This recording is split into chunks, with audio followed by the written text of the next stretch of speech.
بسم الله الرحمن الرحيم. السلام عليكم ورحمة الله وبركاته. معاكم كابتن باسم برنامج بالكرة مع باسم. هنحلل ماتش الأهلي الوداد النهارده، ليلة مراجعة النهائية، ليلة الامتحان النهارده.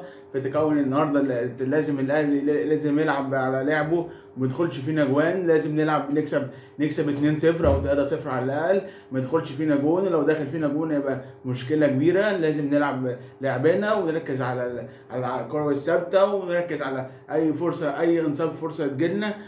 وللاسف اتاكد غياب كابتن محمد الشناوي عن الاصابه، للاسف خارج القائمه وخارج اللعب. معلش يا شناوي، انت قدها ان شاء الله، تلحق العوده. الاهلي لازم يلعب على الكور الثابته ان شاء الله باذن الله، ونكرر باذن الله.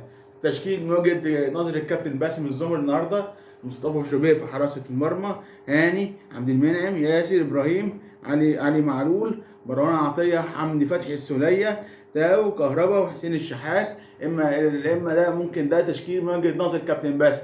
هل مستر كولر عنده مفاجآت؟ هل مستر كولر عنده حاجات ممكن يلعب بكره؟ الجندوزي ممكن يلعب، محمد شريف وارد، ممكن يلعب اي حد ويخلي كهربا ربح، ده طبيعي.